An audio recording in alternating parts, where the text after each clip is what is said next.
morning. Good to see Sandra and Tim back with us this morning. If you would, we'll pick up where we left off last week. Back in Nehemiah 1, we read, we kind of had to boot our way through that at the end of last week's class. And I wanted us to take to heart some of the things that are said of Nehemiah here. In chapter 1, verses 3 to 6, I've picked out a few verses here. 3 to 6, here's Nehemiah when Hanani had come to him and spoke to him concerning what was going on in Jerusalem. Here's what Nehemiah says, or they told him. He said, "And they said to me, the survivors who are left from the captivity in the province are there in great distress and reproach. The wall of Jerusalem is also broken down, and its gates are burned with fire." So it was, when I heard these words, that I sat down and wept and mourned for many days. I was fasting and praying before the God of heaven.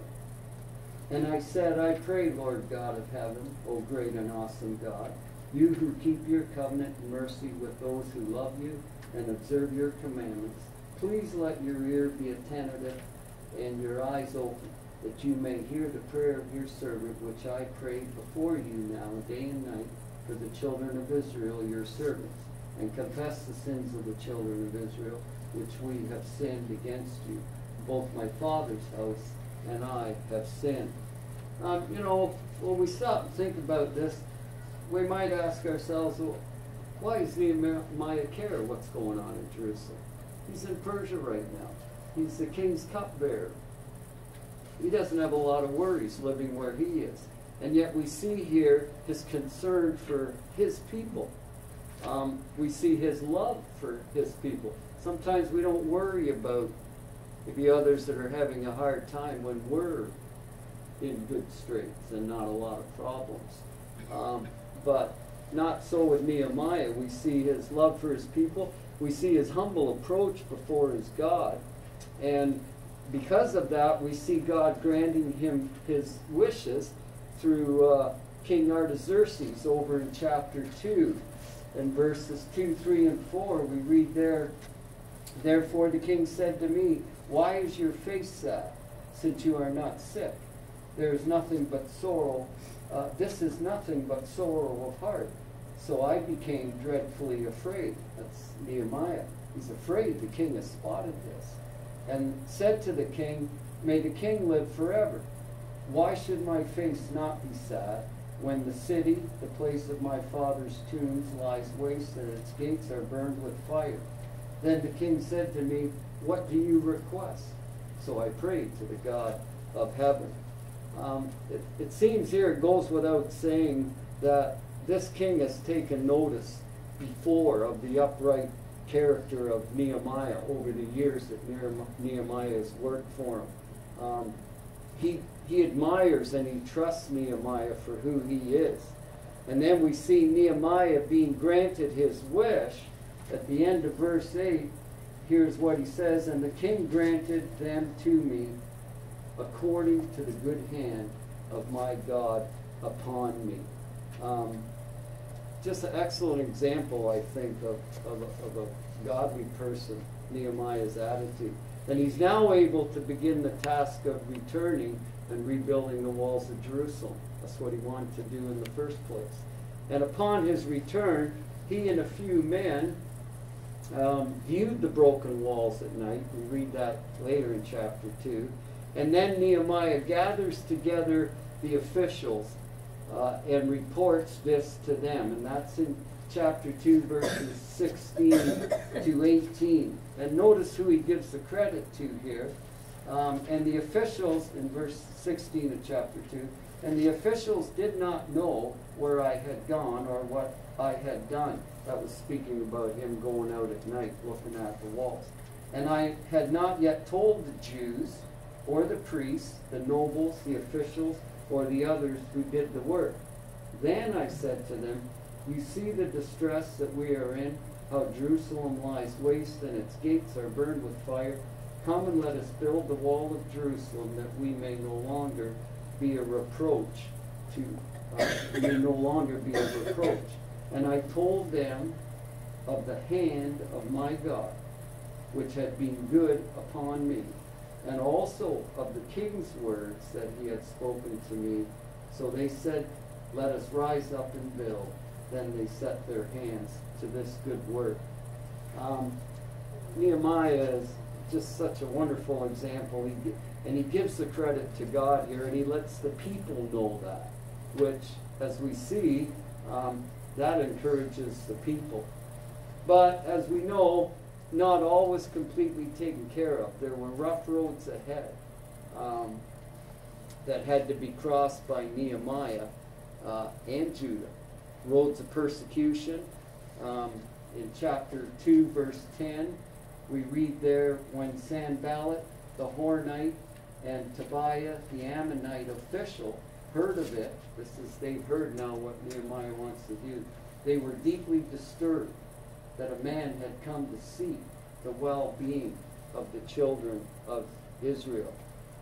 We see here envy is beginning to brew. And after the news of rebuilding is out, these pair, we'll talk about them later on in the lesson, these pair arise again. This isn't the end of these two guys. And Nehemiah deals with them, giving the credit to whom it should go again. At the end of chapter 2, we read, but when Sanballat the Hornite, Tobiah the Ammonite official, and we have another character, Geshem the Arab, heard of it, they laughed at us and despised us and said, what is this thing that you are doing? Will you rebel against the king? So I answered them and said to them, the God of heaven himself will prosper us. Therefore we are his servants. Will arise and build. But you have no heritage or right or memorial in Jerusalem. God provided because Nehemiah asked for his guidance. And we see that through all of those passages. That kind of answers our question, another thought to it from last week. I don't know if anyone else had other thoughts on that question or not. If not, we can move along. Well, the next then is speaking of the purpose of Nehemiah. We look at the doctrinal. We look at, Jesus Christ. And we're asked the question, why was it so important? Thinking of Jesus, why was it so important for the Israelites to refrain from contracting mixed marriages with foreign pagans? If you recall, Gord? Well, it's the same thing since Genesis. The intermingling has the side effect of drawing people away from God into their religions and false gods. Right. And it's the same story, you spoke about Ezra, didn't you? Yeah, you mentioned Ezra just then, didn't you? Or did you? No? Oh, I thought I heard you say that. Genesis, he said. Oh, Genesis, right. Okay. Colin? The royal line of King David had to be preserved according to Abraham's promise that from Abraham go down to the root of Christ. So that had to be preserved, that you couldn't mix with people and contaminate, I'm using that word, but it does contaminate you. Well, exactly. Right. Yeah, you and Gord covered both of my thoughts. I thought I'd heard Gord say Ezra, but maybe I was reading what I had here. But remember, just only 13 years ago, what did Ezra do?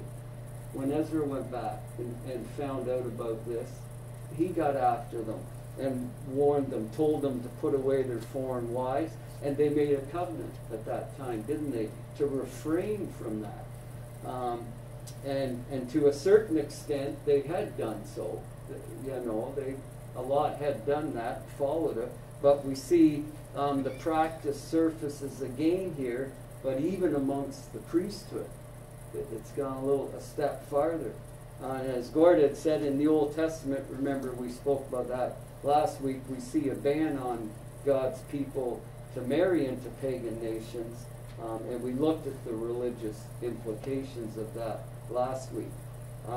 But as we said, this also has something to do with Christ. Did you ever read it? No. And Kala kind of touched on that. Remember, Christ was prophesied to come from the Jewish line of King David. And for that to happen then, it was absolutely necessary for Israel to remain a distinct people. Okay? A distinct people in a covenant relationship with God. And they had to adhere to the law of Moses. And they had to keep their national identity and keep themselves free, as Gord said, from the false religions of the Gentiles. And doing this, and only doing this, would allow Christ to come through the nation of Israel, a distinct nation, and would be born, of course, in Bethlehem of Judea.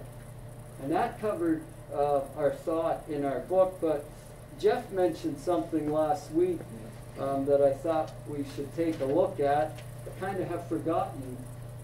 Since we talked about Moses, studied Moses and Joshua, we haven't spoken much about types, mainly types of Christ. Okay? And in Ezra and Nehemiah, we've seen some fine examples of just that thought. And Jeff had brought that up. I don't know if you remember, Jeff, what you had. Yeah. Well, well, just going through the book of Nehemiah, I noticed some similarities to Christ. Like you said, a type, like a shadow or a copy of Jesus. Made me think about Nehemiah's weeping over the condition of the people in chapter 1. Condition of the city and the people. That Jesus did the same thing. He came near Jerusalem. He wept over the city and the condition, their spiritual conditions. You see Jesus' zeal. I think when he cast people out of the temple, his disciples, remember the verse, the zeal for your house is eating me up. Now we see that same zeal in Nehemiah. That he cast out sandalets things from the temple. Those who were intermixing in their marriage, he slapped them, struck them, pulled their hair. We see him constantly in prayer for the work too. I notice his prayers, like he talked about the people and for the work that needed to be done, very similar to the time that Jesus spent in prayer over the work that he was doing. Mm-hmm. A number of different things. Oh, there is. Yeah. There is, yeah. As I read through it, started making comparisons. And that began with Ezra. But it seems Nehemiah seemed to go one step farther. Like Ezra was a man of the word and prayer who was passionate for the purity of God's people. And he responded. Remember, Ezra responded to the disobedience and the rebellion of God's people by weeping over Jerusalem. And like Jeff said, Jesus did the same thing. That showed not only Ezra's love for his people, but we continue up the rungs on the ladder, if you will. It shows Jesus' love for his people. And Ezra, he was also a priest and a scribe devoted to the law of Moses. And we think of Jesus, he came as a high priest after the order of Melchizedek, and he countered temptation and those who challenged him in debate. He always appealed to the scriptures. And the same with Ezra. Remember, we see Ezra standing up and reading to all the people. And then Nehemiah, also, as Jeff said, he wept over Jerusalem. And just as Jesus called his disciples to come and follow him, Nehemiah called God's people to rise and to build with him. Same ideas. The nations raged against Jesus. They hated Jesus and for what he had said. And we see they raged against Nehemiah. It almost seems like these are good examples for us. You take a stand for truth, don't expect to be highly liked. They plotted his death the same as they plotted Jesus' death. Right. Yeah. But Jeff said, remind us, they plotted against Nehemiah to kill him. They also did the same with Jesus. And then it's interesting, Nehemiah, remember, well, we'll talk about these guys later, but he was challenged. He was tried to be made afraid when those told him that, he was going against the king. Okay, they tried to use that to put him in fear. And then also we remember when the Jews said to Jesus that we have no king but Caesar. All the kind of the same tactics. And Nehemiah, he continued till he finished the wall, and it helps you think about Jesus. He continued his work. And I thought of what did he say hanging on the cross when the priests and the religious leaders told him that if you were the Son of God, come down off that cross. Jesus didn't do that, but his last words were, "It is finished."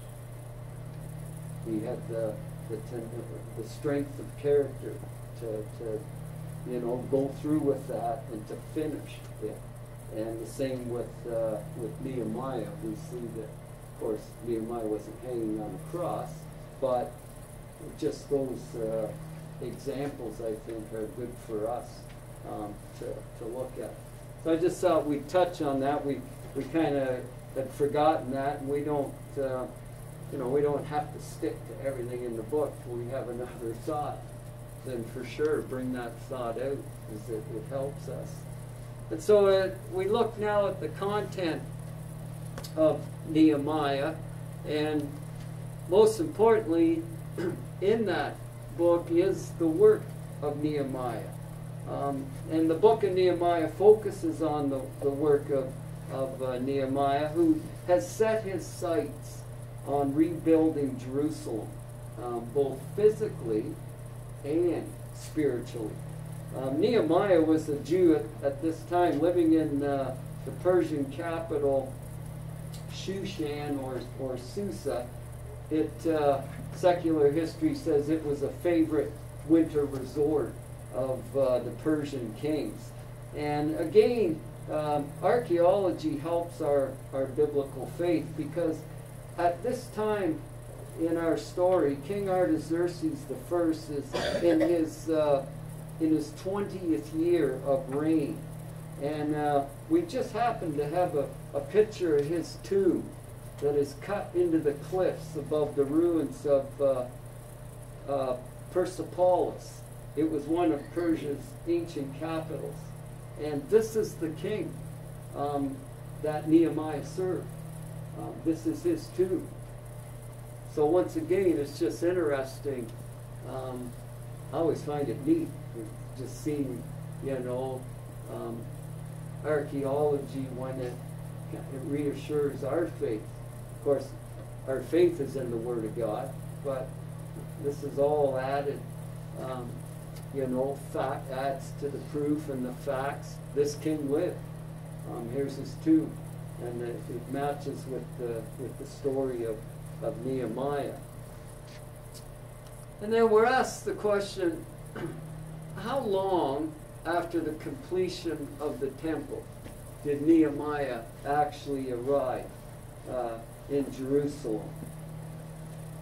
And I was trying to took a bit, but I kind of see why Dave asked us this question. A rough idea of after Zerubbabel. Remember, Zerubbabel was the one that completed the temple, and then Ezra goes back. and then Nehemiah goes to Jerusalem. Did anybody do the math on that?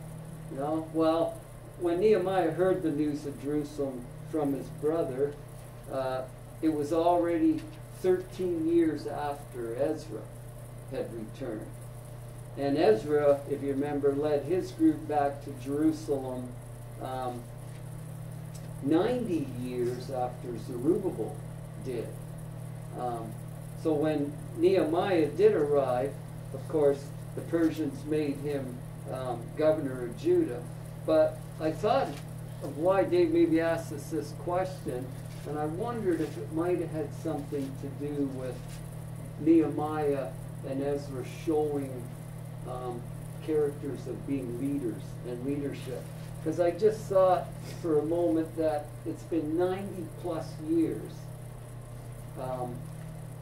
in Jerusalem, and the walls are still laying crumble. They've been freed from captivity, Israel, and it's 90 years. It's a whole lifetime. Think of us, of goals that we maybe set. That's kind of how I looked at it. I've said things, I'm going to do this, and then 5 years go by, and I realize, I haven't done that. Well, I'm going to do it. And then as you get older, you realize, well, now, 30 years has gone by, still haven't done it. I just wondered if maybe that was his thought behind this question. I don't know if anyone else has a thought, but I just thought leadership and motivation were lacking in Jerusalem because the walls are still crumbling. And even thinking, I thought from a physical standpoint, that was their protection.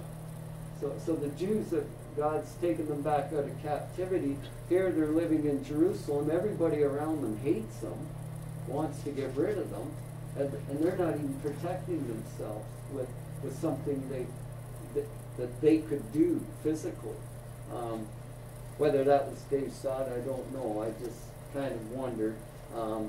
It seemed to be lacking in that area, but also the leadership and motivation were lacking in more than just physical problems. And we're going to see that now. Did anybody have a think?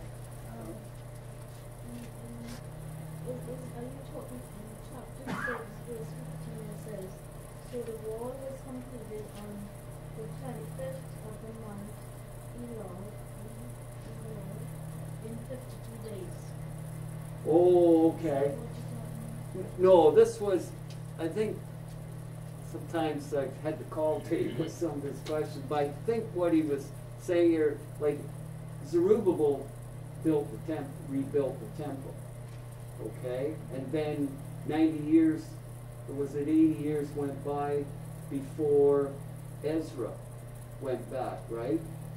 Okay, and now another 13 years has gone by, and Nehemiah's going back. And the walls aren't built, the temple's built, but the walls aren't built. So I think his point is that over those next 90 years, nothing's done. But we touch on that verse that you speak about later on. But see, now that's Nehemiah has gone back and they build the walls in that amount of days. But I think that's maybe what his point was. Jeremy? I think it's trying to get us a foundation of where we are in history. Ezra and Nehemiah are actually contemporary with one another in one sense. Right. Ezra has his purpose, Nehemiah has his. There's only 13 years difference between the time Ezra comes and the time Nehemiah comes if you follow the dates that many people presume are the dates. And so Ezra starts the process, Nehemiah continues it. And so these, even when you get to the marriages in the previous question, you're dealing with 13 to 20 years difference, and still dealing with the same problem. It shows you the difference. It shows you the problems that people face is a generational thing. Yes. Like as far as we wonder, why do we teach? Why do we continue to teach the same things? Well, we should be careful that we're not just that the people who know these things are growing, but we should also be careful that the next generation that's coming up has the basics too. You have a dual purpose. Nehemiah he's continuing on, like as far as keeping the children of Israel moving. They had the temple problem that they needed to fix. They also had the walls. As the younger generation gets older, you have a new younger generation that needs to be brought up. And so those are purposes too. Right, right. Well, and I was thinking too, Ezra dealt with the marriages. Oh, he did. But also there was all that time from Zerubbabel. Mm-hmm. Yeah, but my point was, okay, you deal with the people who are married then. The next generation that comes along is, well, why do we have to do that? And they might have started slipping into the same thing, and Nehemiah has to come and deal with it again. We deal with the same problems every generation if the new generation isn't taught why we do certain things. Sometimes we do need to be taught why. It's not just what, but is there a reason God has given us? If God gives us his reasons, then we can say why. We can't presume God's reasons when he hasn't given them. But sometimes God gives us why, and on marriages, he gave us why. He gave the children of Israel why it was important they didn't do that. And so Nehemiah's job, Dave's point, I do like your point on about the temple. But it sort of does give us, sometimes we read these books devoid of context. And because we don't focus on years, we don't focus on this, but you can sort of lose the picture then if you don't have some semblance of, okay, how far away from captivity are we? And why are these reasons? Why are the children? You'd think, well, the children of Israel just got out of captivity. Why are they having these problems? But no, it's been 100 years. Yes. And so then you can understand this is why they're having these problems. You have people who weren't in captivity, who didn't grow up, who grew up here, and you have to stir them up too. Mm-hmm. Yeah, and all that shows the responsibility of leaders and parents of your separate homes, like the leaders of the separate tribes. We pass down tradition. Do we pass down spiritual tradition, if you will, if we can safely call it that? It's tradition. The scriptures were called the traditions of the apostles. They're not man-made traditions. They're God's traditions. That's true. Yeah. Tradition is just what is to be done. There are certain that are things that are man-made traditions. How many songs we sing, when the Lord's Supper is partaken of on Sunday, what time do we meet? Those are traditions that aren't found. But the unleavened bread and fruit of the vine, that's tradition that's found because God found it. And so teaching. We sometimes will stray away. Oh, it's tradition. We can't teach tradition. But we better teach God's tradition. Otherwise, people are going to come along and not know why. Why is it unleavened bread? Right. Why do we meet on Sunday? Why don't we partake of the Lord's Supper on Thursday? Because the Catholics do. And why are we different? And I'm seeing a lot of it today. People are starting to think of the Church of Christ as denominational because a lot of people haven't been taught. We are not an organization. The Church of Christ, they haven't been told what the Church of Christ means. We're not like the Baptists and the Anglicans and the United Pentecostals and other groups. Those are denominations. Whereas we say we're not a denomination. We need to be careful that we don't act like one. Mm-hmm. And so, but when the next generation isn't taught, then you run into these problems. Right.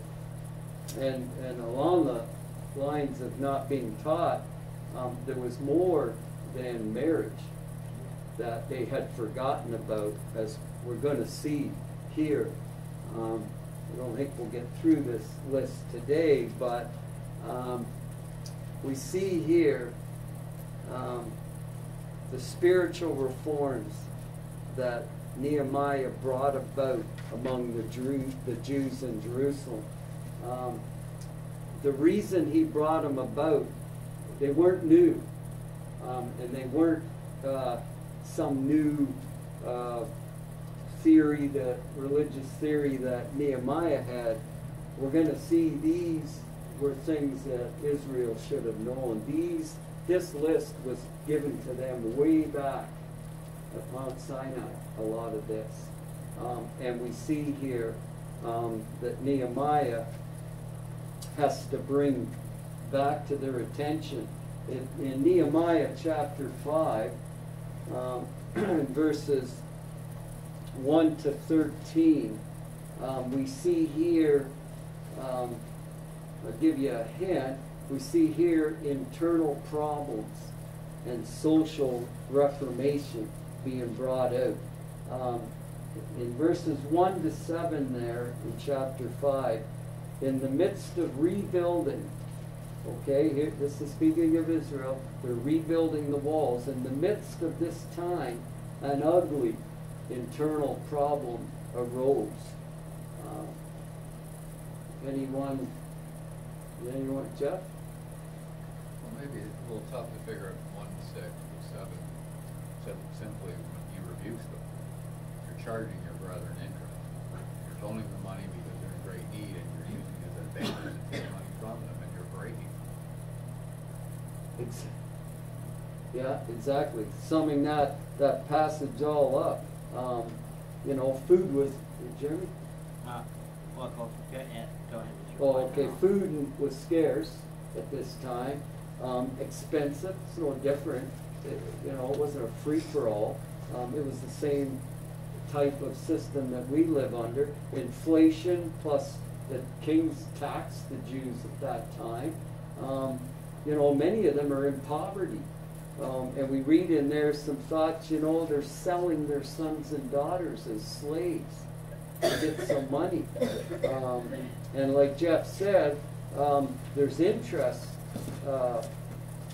loans being made. They're left without money to buy back their children. And it's not inconsistent with Jewish or the slavery, it seems, when Nehemiah and others had been redeeming them from bondage to their heathen neighbors. Here's the Jews selling their children into slavery, and then they were charging interest. And if you remember, Jerry, Exodus. I was going to Leviticus. Oh, I was okay. trying to find it. They weren't allowed to do that. Right. We think of the bank charging interest and credit card interest, and we think of interest as a foregone conclusion of life. Interest is charged on everything. The Jews were not allowed among their fellow brethren to charge interest. They were allowed to loan money, but it was to be loaned at cost, and it was to be repaid at cost. It could be forgiven, but they weren't allowed to come along and slap on interest for people to pay. And so that Nehemiah's reforming that and saying that you can't do that. That was Leviticus 25:38. Yeah, I had Exodus 22 and 25. They're both the same idea. Exodus says, if you lend money to any of my people who are poor among you, you shall not be like a money lender to him. You shall not charge him interest. And here we see, what do we see? They're charging their neighbors. It's like one of us lending the person next to you $100 and say, well, next week I'd like 110 back. Wow, I can't even imagine saying that. Yeah. The worst was their break. I mean, it wasn't that they were just trying to get some money and they could afford to pay it. It was to the point where they were broke.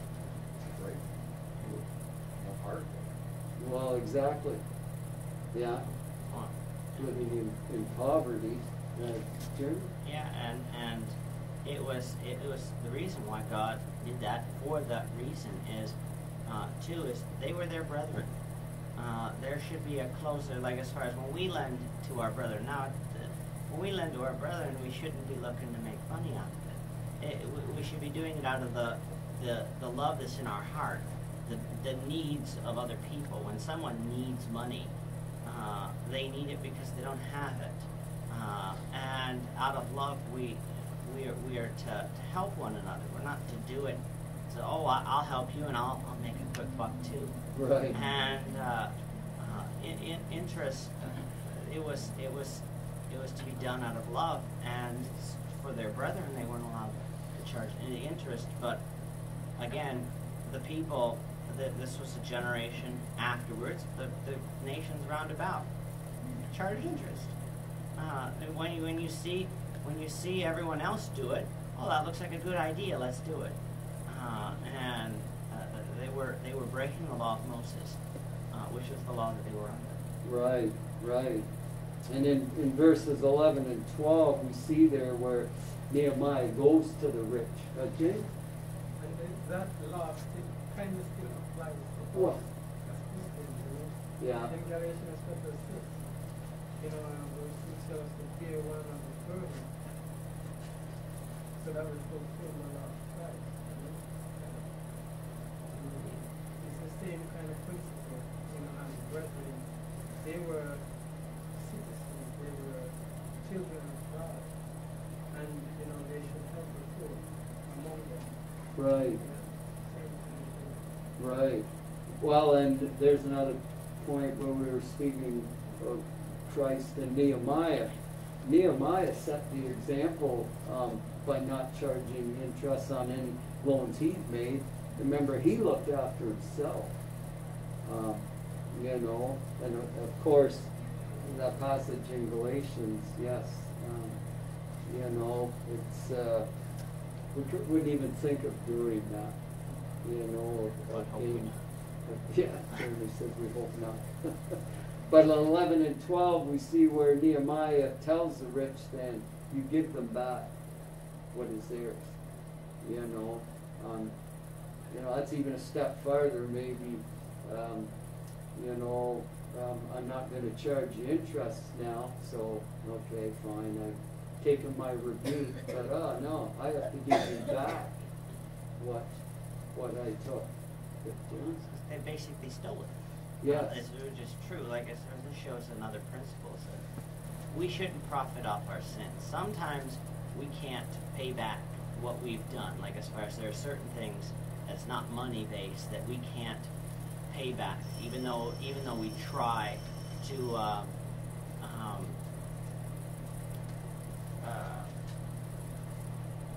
Even though we're sorry for our sins, and we try to do good in the future, there's just certain things we can't undo. But there are some things that we can undo. Mm-hmm. They basically stole this money that wasn't theirs. They were not allowed to do it, and so they had to pay it back. Right, exactly. In Nehemiah 8, we'll whip through that one, and then we'll end there. I'll remember that for next week. Sum up. There's a revitalization, give you a hint, going on in Jerusalem in Nehemiah 8, 1 to 18.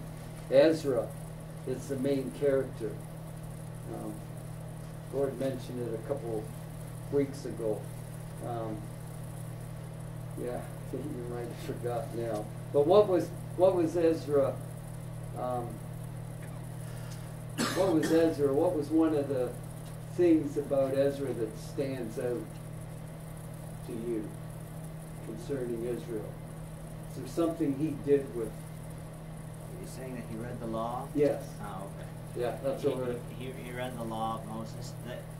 It's interesting to see that if you want the people to follow the law, they better know what it says. Right.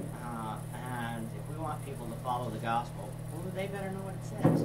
Because remaining ignorant wasn't going to, excuse them from anything, and it wasn't going to allow them to know what's wrong. People come along and say, well, I didn't know what was wrong. Well, did you take the opportunity to read? We take for granted we can pick up the scriptures and read them. Yeah. They didn't have that all, like, as far as they had the law of Moses, but they didn't have the printing press for each of them to have it in their house. So they needed to know. Right. And we see in that passage, Ezra reads to them for several hours. They're standing up. And then we see in verse 7 something interesting in Nehemiah 8. Verse 7, Ezra has the Levites go out and help those in the crowd to understand what they were reading. And I like this point because I never thought of it, but where had they lived for the last 70 years? They lived in Babylon. Hebrew wasn't spoken, wasn't the language of that nation. Aramaic was the language. A lot of the young people, I mean, maybe the Chinese brethren can understand this. You try and keep the Chinese language and tradition in your children. And Israel, their children have lost the Hebrew unless they spoke it at home, and obviously a lot didn't. So it was necessary to explain many of the words of the Hebrew scriptures to those in the crowd. And so we see Nehemiah covers that area by sending the Levites out to help them. So we'll end there then. We'll pick up next week where we left off here.